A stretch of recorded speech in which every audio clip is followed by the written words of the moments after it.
The next three stories this season are about the relationship between a mother and their child. These stories are about our fears at the end of that relationship, in the middle, and at the beginning. There's something about the relationship we have with our parents, especially as we become adults. My mom and I weren't very close when I was younger, but as adults, it has just become much easier to have certain conversations. Today, we call each other almost every day, and I look forward to hearing from her. I don't know how I'm going to deal with it when she's not in my life anymore. So, in today's episode, we talk about how losing a parent ages you quickly.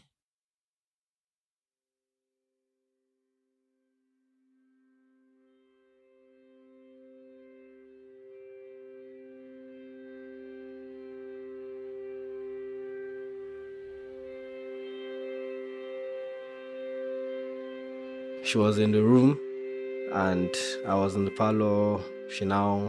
I saw her call and I went to the room and I saw her shivering and she was like, I should off fan for her off. So I turned it off and I asked her how far. She did alright, as in, should I make tea for her or something to warm her up? She said yes. I made her a cup of tea and she couldn't even hold it because of how she was shivering. So I had to feed her with the cup. I had to hold it for her because it was hot. And I'd never done that. As in, this is somebody that she always like to form bad guy. She always liked to form hard woman. So to see my mom see at this state, it actually broke my heart. And I was like, fuck.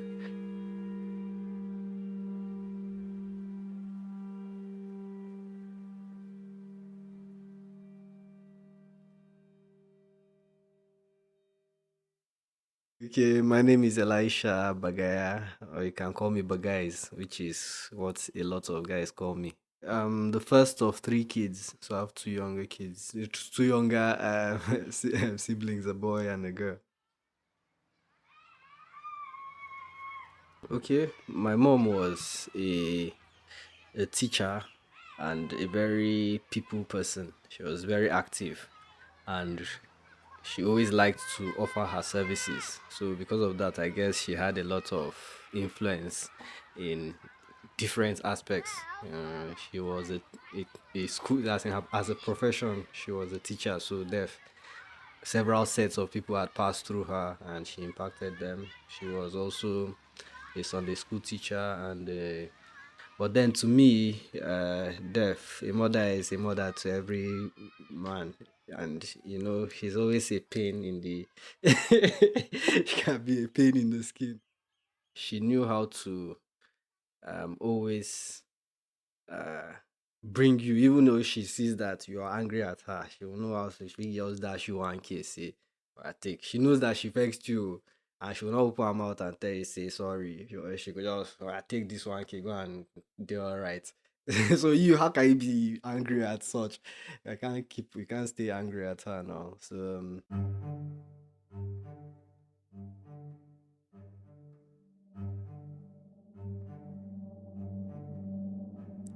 that's basically, there are several stories I can say about her.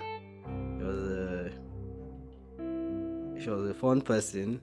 Um, she can when we're in school like this, we didn't talk much when I was always away. It was always Popsy that was calling, but whenever she calls, we'll yarn for like for a while, for 20 minutes, 30 minutes, and you after the call, I'll feel I've talked to my parents.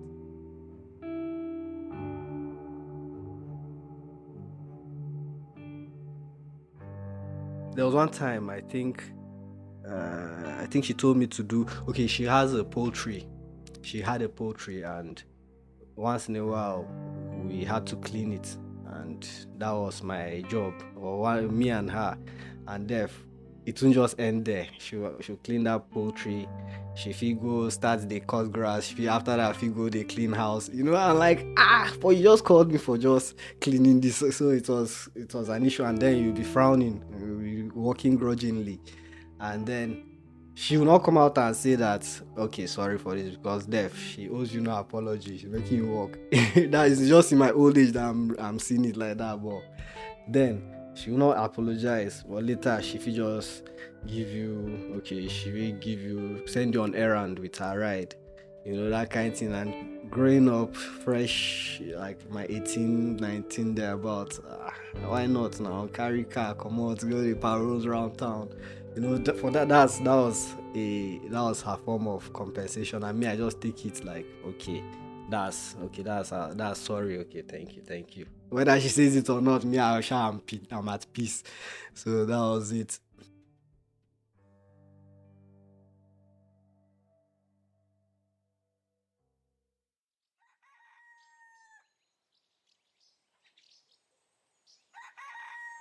Okay, it was the 12th of September.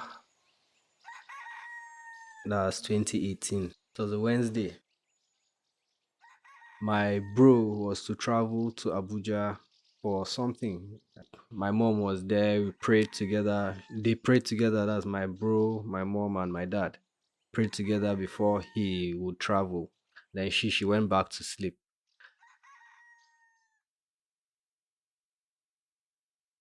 I say I woke up. I had an interview for 8, but I woke up not too long, not too far from that 8 o'clock. So I had that rush of homework. I had to catch up with somebody who would take me to the place for the interview. So because of that, I now just rushed up sharply. Just opened her door. Okay, normally when we're leaving, whoever is last in the house will just tell the person, okay, now only you do, then lock up and pass the key through the window because we didn't have enough spare keys. I came out, opened her door, saw her lying down. I assumed she was sleeping. I don't know. I was thinking, okay, should I wake her? Just tell her I don't come out. Say, let me just let her sleep because she loves her sleep too. So there's no point. I'll be back soon now. And so I just said, let me go. Went out, locked up, and went for my interview.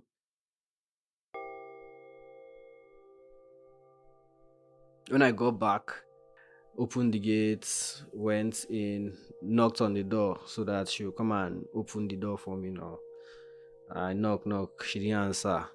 So I went to her window, which it was accessible from outside. So I just went to window, saw her still in that sleeping position. So I was like trying to wake her up. I called her, I was like, mommy, mommy. She didn't answer. And then I now got a stick or something. Yeah, a stick from around, and I was trying to stretch it through to try to tap her with it. Tapped her, she didn't wake up. I now switched to semi-panic mode. I was like, okay, analyzing what is happening. As in, why is she not answering? Somebody way, if you just jam door herself, she go wake up from sleep, that kind of thing. And okay, then one of the kids from the back was coming. He was like, that one of her colleagues even came earlier on and was looking for her, knock, knock, knock, but she didn't answer. So I was like, that's strange. So I now started panicking. I was like, okay, I need to get into this house now.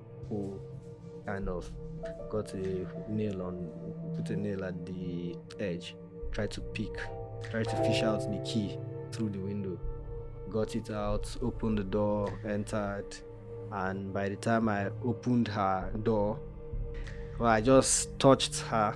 As I just touched her, I felt her cold body, and that was like, it was a different kind of cold, a chilling cold. It passed through my spine, kind of, and I was like, as in when I saw it, my brain just went blank. I'm like, no, no, no, as in this can't be happening. As in,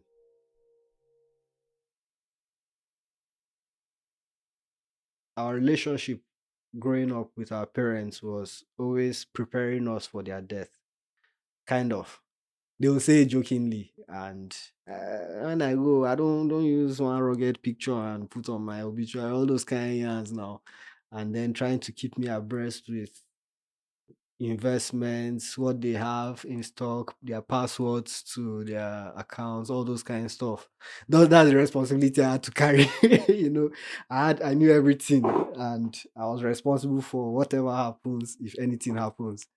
And so then now behold, I'm the one that came to find such an experience. Before I broke in, I knew that she was dead. It's just that I was still in denial. I'm very logical like that. Once there's evidence there, I can't dispute it. And based on say all this while she has not moved, and then that her colleague came and she didn't wake up, and then in the process of taking her to the car, she slipped out there from the keys. She said quite heavy. She fell down, and then seeing her body drop without that reflex of if you're falling, you move. So all those things were just coming to me like in a rush, and like all this is happening. She's not still moving. As in, it's just too obvious. So all that was just in my head. Put her in the car, drove her to the nearest hospital. They checked, and they saw, okay, she's dead, and he told me. But I didn't.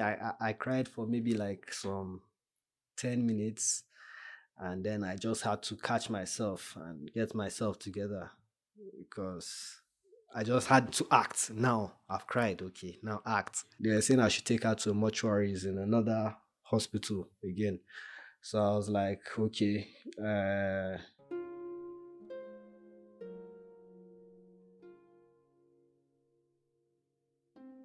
Shortly after, my uncle came with his wife.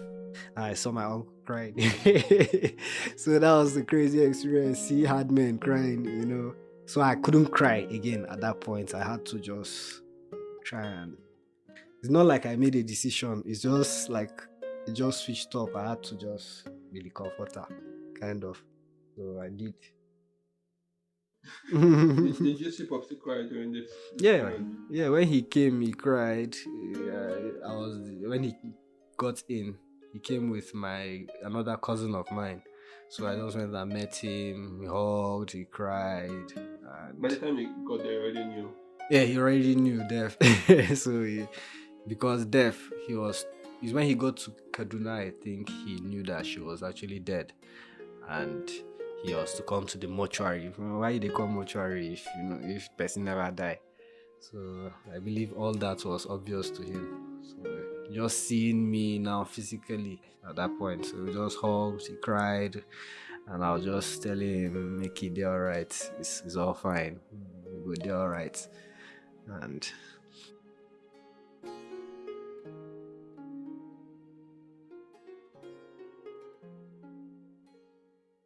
yeah, I was very heartbroken that she couldn't experience my sister getting married. She knew about the engagement, about the relationship. She knew that they were trying to get married. She bonded with the mother-in-law. It's yeah, the mother-in-law, and but she didn't get to experience the actual wedding and the birth of her first grandchild. So those were things. The way she treated people's kids, you know that when her grandkids come, those ones will be spoiled silly.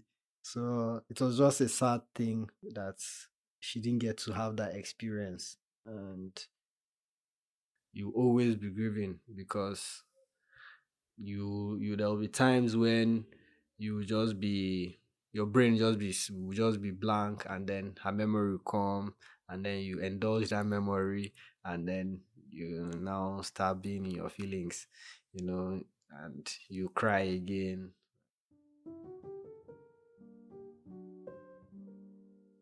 Her birthday before the last birthday she had before she died, she was extra happy. And it was just a weird thing. We were all looking, why are you so excited? And she was like, you don't know whether this will be my last. That's how we joke about death. Like, you don't know whether this will be my last. But I enjoy. She doesn't eat goat meat, doesn't eat fish, but she bought all those stuff, cooked for her birthday, invited people. As now was strange. So that whole scenario came up after her death. It was part of our grieving. I was like, did she know? Did she know? But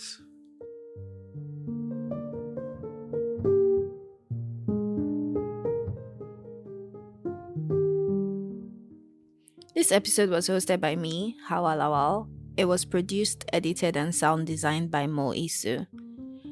Ewoma Omogene is our managing producer. Ebiye Suwari is our executive producer. This podcast is produced by Voix Collective. You can find us on social media at VOIX Collective.